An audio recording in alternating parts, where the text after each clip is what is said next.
I know it's been a long time, but I'm here. Welcome everybody. It's been way too long, I know. I want to explain at least why it took so long. Last video was like March. But the reason why it took so long is because in March or thereabout, most of you know that I work at a farm and one of our employee is someone from Guatemala, and he fled. He left, went to US. Me and my mom work at the farm, so we're two people, and every once in a while we have a worker, seasonal worker, but he left, so small team. So didn't really have a lot of time to finish posting videos and doing stuff in the season. I was able to post the track on the trucks and the sled. That was something really important I wanted to get out before the end of the season. Lots of stuff happening. Most of you are not really interested in that, so let's just skip ahead to the good stuff. So for those of you that have been with me since the beginning, might now say they have been supporting me for 10 years. Yes, I have been on YouTube for 10 years. Some of you guys are not even that old. Lots of stuff has happened since then. I learned a bunch of stuff, became better at my trade. As you can see, there's snowmobile on the wall, some behind me. Snowmobile everywhere in my basement. It's kind of funny. Every time somebody comes and visit, I say, I dare you to count how many snowmobiles there's in my house. So yeah, 10th anniversary. I want to do something special this year regarding that, and we'll get to it in a minute. But first, let's talk about the little updates here and there that's happening. So if you have an alpha, or if you're considering building your own alpha, there's version 7 that's currently the latest one. If you don't have it, or you have a previous version, I suggest that you improve to it, because now you can have better parts. There's no major difference really, but like small changes all over the place. I'm also working on front bumper for the alpha. Didn't have time to finish it in time though before I posted these files, but it's in the works. The screw kit, the hardware kit, I have them in stock now. I know most of you guys are not making snowmobile in the summertime, but some of you might find it the best season to do so. You're not stressed out about the snow. Generally, it's the best time of the year to build snowmobiles because nobody else is thinking about them. Another part that I offer that is not really that popular is aluminum screws. I'm the only person in the world that offers M3x40 aluminum screws. 40 is usually the longest screw that people can find. Every screw is 1/3 of the weight of a stainless steel one. So if you're going for a lightweight build, like one of those, it really adds up quick. I made them custom, so if somebody needs to save as much weight as possible, this is definitely an easy way to do it. And I sell them basically at my cost. It costs me $1 per screw, so I have a bunch of them left. This is probably around 400 of these. So if you're interested in building something very lightweight, I'm the only person that offers aluminum screws. Now about these little guy. Conversion kits. Version 8 is just around the corner. I've been working for a couple of months on making improvements on these little machines. Top of the tunnel here, this tail light is now coming with it. You have the tunnel, you can pass wires and have lights at the back. Good stuff. Version 8 is also going to include new parts for new snowmobiles. For example, New Bright ZX snowmobile. I now offer a transmission, a complete transmission, to simply drop in it. You don't need to do any mods to it. You might have to drill one hole and that's it. It's pretty simple. I've got some people testing them right now. Well, last season I guess. And it's also going to include a servo mount in the front so you can have a steering, of course. But the transmission is where most people had problems, so that's sorted out. Now, the kits for the Art Attack, they are available right now, but not in a file form. So the reason is most of the files for the Art Attack are the same as the G4. So for example, the skid at the back is exactly the same on this as it is on the ZX. I don't share those files yet. So if you want a kit for your Art Attack, you might contact me. I've got everything sorted out. Just let me know what you want, color-wise and stuff like that, and we'll figure something out for you. I also find some time to design those two front braces here and this long part here, trailing arm. These are now all printed, so if you want, you can modify the file. And this is the OEM, but the one I made is already a bit wider than the stock one. So there we go. Also, if you want to change the colors, you can do it now. So there, the track in the back, the skid, everything. So you can make your own. Now,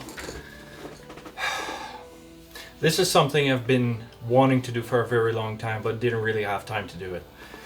This list this list is everybody that had a decent interest in the G4 platform. I said I'm gonna take your name, and once I have some times, I'm gonna reach out to you and build you a snowmobile. Well, guess what? Most of them I didn't reach out yet. So I want to go through this list, and once I'm done with the list, I might do 5 or 6 more snowmobiles, and then probably gonna be done with the G4 platform. I want to move to something else, but these people are very important to me. They're the people that believed in the project even before they knew it was going to be successful, and it turns out that it is a very successful platform. It's probably still one of the best platforms out there. It's extremely durable. It can handle a ton of power, as you can see with the Decagon project. I will reach out to everybody on this list. Once these are done, I might move on to something different. Just to let you know, I haven't forgot about you. Now, I want to talk about ongoing projects, which are projects that you've seen recently, and they are currently evolving or being worked on. So, first thing first, Project Meteor 2. Why is it not complete yet? Why haven't you guys seen a video yet? Well, the reason is, last time you saw it, it was working, it was running on the grass, but the problem I faced is that I did a little test. To be honest, the engine generated a ton more heat than I was anticipated. It melted the internal of the pump. So there was engine, cooler, and then pump, and it still overheated the system. I need to work on something different, which I did. I took the cooler out of Decagon because it is way oversized for what it needs to cool, and I placed it on the nitro sled, which is why both platforms right now are in pieces, but I'll get to that later. That's why it was not running last season, but I want it to run this season. Now talking about Decagon, that snowmobile is disassembled right now because I needed the cooler. While it's disassembled, I took it apart and improved a bunch of stuff on it. There's a lot of parts that were overbuilt for that platform that frankly could save a bit of weight left and right, because 10 pounds is a lot of weight for a little machine like that. Okay, next up, the Silverado, the 1/5 scale toy hauler. You saw it last season. It now has a set of tracks on it. It has blown me away, incredibly capable. It climbs anywhere you want it to. It is quite top heavy because all the plastic is up top. Still, I was very impressed last season. You can see how much it crawls through stuff, and it's quite flexible still. So, you know, it's quite a capable machine. And when you put two heavy sleds on the top of it, the suspension sags down a bit. I do have some ideas about this. I don't want to just put stiffer shocks, because guess what the problem is going to be? When you ride it with nothing on it, it's going to be way too stiff. So I'd like to have an air compressor on it and modify my shocks to have a piston in them, so I can inflate the top of the shocks and it's going to push it down. So I've been working on that for the past few months. Put it on pause for now, but it's going to come back hopefully. So I hope to have an air suspension in the back. Front doesn't really need it, but the back definitely does need it. I might put a little video of the testing I put right there. So let's air it up. There we go, went all the way up. Now if I want to dump the pressure, just like that. Now what's funny is if I tilt the can upside down so there's liquid in the lines, when I dump it, that's even cooler. Alright, cool build. Now you might have seen this little guy in my video previously, but this is a new one. The reason is Schottky has been sold, but then I was left with this feeling of I only have heavy machines or nitro machines, and I need something that's like a daily driver, so like reliable, lightweight, perform well, doesn't need to have a ton of power, but you know, just something that's good all around. And I decided to do a Schottky 2. So this is Schottky 2. I know it doesn't look like the original, but you know, I kind of dig that color scheme. You're gonna see a video about it soon, but this is way lighter than I thought I was capable of putting off. So instead of looking at a part that was already done and say, I need to save weight on it, how can I do it? Instead I was just like, what is the lightest way to do it? And that's what I did. So there's numbers on this. This is impressive. Like, I didn't think it was possible to have a snowmobile this big being this light. Like, it almost feels like a toy now when you play with it. It's just like, I don't know, it doesn't feel strong, but guess what, it is. There's gonna be a video on that soon, but let's move on. Now, if we go completely on the opposite spectrum, the heaviest snowmobile I've ever built. It looks very lightweight with all the carbon fiber and aluminum. But guess what? This track weighs a ton. You can hear it by just the sound it's making. It's ridiculous. But everything else is super light. Just the track and skid is kind of heavy, so it doesn't perform the best. It tends to dig down, and there's not a ton of pedals for its size. So it's like driving a trail machine in the deep snow. It's kind of like you give it gas and it doesn't quite get out, but kind of does. But yeah, it's not ideal. But guess what? It still works. I changed the gearing because the last gearing was kind of not really optimized. It was not enough torque. But this new gearing and the wider belt definitely helped it. I'm gonna do a video about the changes soon, hopefully. And also, it's not done. The project is not done. I still want to have the upper frame, like the braces on the corners, kind of like the pyramid frame or something, upper chassis. There's gonna be that, and hopefully trying to figure out some of the rest, even though I don't know what I'm gonna do in the long term. So there's that. Now, a quick word about the sleeper project, I want to call. These are like projects that, you know, don't really have seen development or updates in quite a long time. So I'm thinking, of course, the Dodge Daytona. Some of you have seen that video. It's not really a popular one. Most people are interested in the sled stuff, but the Dodge Daytona kind of is in pieces, but it still kind of works. Like if I want, I could bring it back to life and make it work. There's that.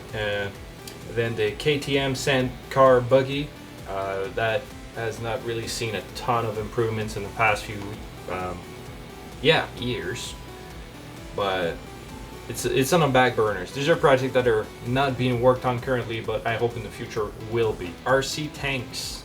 3, 2, 1. It works. 3, 2, 1. Wow. I'm sure most of you don't know that I used to build RC tanks. I don't really publish these, but I've done some testing and it's pretty cool. And then finally another sleeper project. My very first hobby grade RC was a Traxxas T-maxx, and I purchased some upgrade to bring it back to OEM standard, like just spick and span, super shiny and beautiful. Again, this is a sleeper project, so it's gonna take a long time before I get to it. But there is still a project that I want something to come out of eventually. Now I want to talk about soon project. These are projects that are gonna come as a video very soon, hopefully in a couple weeks or months. One of them is an Art Attack rebuild. This chassis is an Art Attack, but I want to make a new one. This one is probably going to be sold at some point, probably in the October, maybe September. I'm going to make a sale. I'm going to sell it. Somebody has given me a pretty nice little platform. It's completely destroyed, but I think I can bring it back to life, and I think it's going to be a nice little video series, and we're going to build it up to spec, which is probably going to be the next video, by the way. Another soon project. Well, this is sort of future project, but this year being a 10th anniversary of the channel, I want to do something special. I want to make a limited edition RMK lineup, which are going to be either 1 or 2 of each color scheme that it came up with. Most of you have seen the Polaris Rush being just the red version, but there's some different versions also that have different color scheme and different stickers. So I want to do a limited edition pro-built, extremely lightweight versions of these. So, and these are going to be displayed for a while, and then they're going to be sold as well. They're going to be limited edition. I'm not going to make any more of these when those are gone, so there's going to be a one-off chance. So there's that for the soon project. Now future projects. These are long-term projects. Summer toys. Well, this shouldn't be in future project. This should be in soon project. Let's just say that I've been working with a guy in Europe working on a summer toy, and all I can say is that it has no tracks, it's loud, it's fun, it's unique, and yeah, that's pretty much all I can say, really. I'll do a video soon about that too. Yeah, very soon, like maybe next week, we'll see. I've always been a big fan of the Axys platform, and I think it's one of the best looking snowmobile that has ever been made by any manufacturers. Second would be probably the G4. I'm always a big fan of the G4. But look wise, I think the Axys, best snowmobile of all time. I would really like to build a platform based off of that. Something that is big, strong, durable, can take abuse, can take a ton of power, something like that. Something that I can perhaps wrap in the colors of my real snowmobile. And I did start the development of that a little bit. I have some parts that have been designed, but I'm so far back that there's still a ton of work ahead. I don't want to commit to it, but I would really like that. But most people associate 3D printer with cheap stuff, so I want to see if maybe I can move out of the 3D printed stuff and move on to more, I want to say, noble production process, which means stainless steel, aluminum, titanium perhaps, maybe carbon fiber, lots of injection molding. I did tip my toes in that quite a bit, building different projects, but I've never really committed to make a snowmobile from scratch using those newer, more noble technologies and techniques. But I wanted to see if I can do that in the future, and hopefully if I do that, maybe I can bring up the production and then bring down the cost so that more people can enjoy it for cheaper, and maybe instead of getting one snowmobile you can get two snowmobiles and do some drag races or hill climbs. That'll be a lot of fun. Okay, I know it's been a long video, but 3 more things and we're done. Let me know if you want a shop tour. Last time I did a shop tour, it was when I just moved in here. Now there's a bunch of stuff that has changed and I want to talk to you about them, but it's been a really long video already, so I don't want to bore you with any more small details. It's going to be its own separate video, but lots of cool stuff to see. So let me know if you want a shop tour. Then future sale. One of the snowmobiles I'm going to be selling is that one right here. It is working, it's complete, it's reliable, but I need to move on to a new platform because, well, like I said earlier, I do have parts for a new platform and I want to try new stuff with it. So this one, I don't want to have a duplicate, so this one is going to be sold. Another sled that's going to be sold is this silver and green one. That's also going to be sold in a next sale. There's going to be a few alphas. I want to have more though. I want to have another G4 or maybe another 2 doing a big sale. Lots of sled going all at once. Maybe September, early September, maybe August, maybe end of August. I'm going to have a sale. There's going to be a bunch of stuff. So if you are interested, just keep an eye out for the videos. And yeah, I'm going to be posting that. Last thing for today, I might as well announce it right now. 2023 to 2024 RC Building Challenge from RC Creation. The challenge this year is dynamic weight transfer system. That means controlling the tilt of the snowmobile left and right using whatever technique you want. It's open class. You can use any snowmobile you want. You can make your own snowmobile. You can do anything you want, but you need to have a way of controlling the rider or transfer of weight or the ski pressure or anything you can think of. You gotta think of a solution to transfer the weight, because ever since I made the first video of a snowmobile, people have always said, oh, you should make a driver leaning system so you can transfer it to sidle. Well, guess what? There's a lot of snowmobile options nowadays. Nobody's done something really advanced and reliable. So I want to do this challenge so that people can try to share ideas, develop stuff. And I'm doing the challenge announced earlier so that more people can spend more time building that. Just like last year, the challenge ends January 31st, 2024. So that's the deadline. You gotta make a video of it working in the snow and on a bench so that we can see it work. And then we're gonna look at it and do a compilation and discuss this. Because frankly, if we can find a reliable way to control these little things, it could be a game changer. Thank you very much for staying all the way to the end. I wish you a beautiful snow season coming up, even though we're in the middle of the summer. I thank you very much for staying with us, and thanks for watching a video in the middle of summer talking about snowmobile. Yeah, thanks for riding with me.